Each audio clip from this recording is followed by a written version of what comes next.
এক কাঠুরে ছিল, বড় গরিব। সারাদিন বনে সে কাঠ কাটত, আর সন্ধ্যাবেলা গ্রামে এসে সে কাঠ বিক্রি করত। রোদ নেই, জল নেই, অসুখ নেই, বিসুখ নেই, রোজই তাকে কাঠ কাটতে যেতে হতো। আর মাথায় করে সব কাঠ বয়ে এনে বিক্রি করতে হতো। তাতে যে সামান্য পয়সা সে পেত, তাতেই সংসার তার কোনো রকমে চলত। খেটে খেটে কাঠুরের ভারী দুরবস্থা হল। গায়ে কখানে হাড় ছাড়া যেন আর কিছু ছিল না। একদিন কাঠুরে বনে কাঠ কাটতে গিয়েছে। বনের মধ্যে এক সাধুর সঙ্গে তার দেখা। কাঠুরের অবস্থা দেখে সাধুর মনে বড় দয়া হল। তিনি তাকে বললেন, আরো এগিয়ে যা। সাধু চলে গেলেন। কাঠুরে মনে মনে ভাবতে লাগল, সাধু আমাকে আরো এগিয়ে যেতে বললেন, তাই একটু এগিয়ে গিয়েই দেখি। এই ভেবে কাঠুরে বনের ভিতর এগিয়ে চলল। যেতে যেতে সে গভীর বনে উপস্থিত হল। গিয়ে দেখে সেখানে শুধু চন্দনের বন। খানিকটা চন্দন কাঠ কেটে কাঠুরে সেদিন বাড়ি ফিরল। সাধারণ কাঠের চেয়ে চন্দন কাঠে 20 গুণ দাম।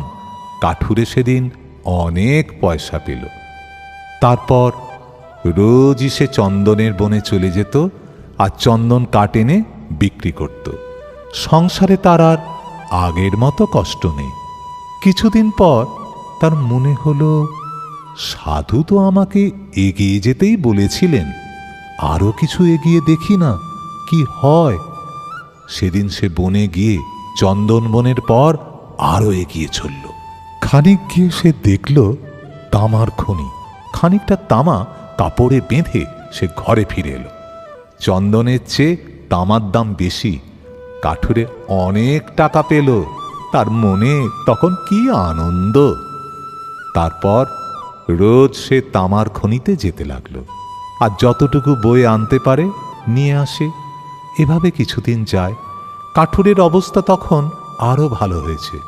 কিছুদিন পর তার আবার মনে হলো, সাধু তো আমাকে এগিয়ে যেতেই বলেছিলেন, আরো কিছু এগিয়ে গিয়ে দেখি কি পাই। সেদিন সে তামার খনি পেরিয়ে আরো এগিয়ে যেতে লাগলো।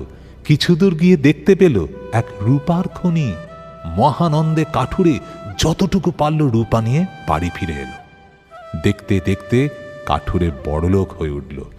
পাড়াপড়শিরা বলা বলি করত, কাঠুরে দেবতার ধন পেয়েছে। রূপার খনি পাওয়ার পর কাঠুরের মনে হলো, সাধুর দয়ায় আমার অনেক হয়েছে, আর এগিয়ে গিয়ে কাজ নেই, যা হয়েছে বেশ হয়েছে।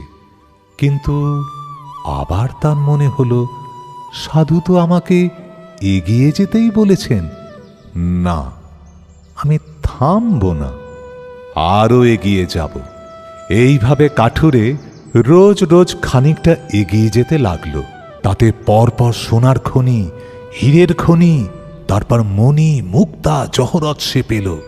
আর কাঠুরেকে কে পায়? তার অবস্থা দেখে রাজারও হিংসা হতে লাগলো। উন্নতি করবার শক্তি ভগবান মানুষের ভিতর দিয়েছেন। উন্নতির পথে মানুষ যত এগিয়ে যায়, আরো উন্নতি করবার শক্তি তার ভিতরে সে পায়। উন্নতির পথে যেতে যেতে কোনো কোনো মানুষ আটকে যায়, তার আর উন্নতি হয় না। পথে না থেমে যে এগিয়ে চলে, সেই বড় হয়।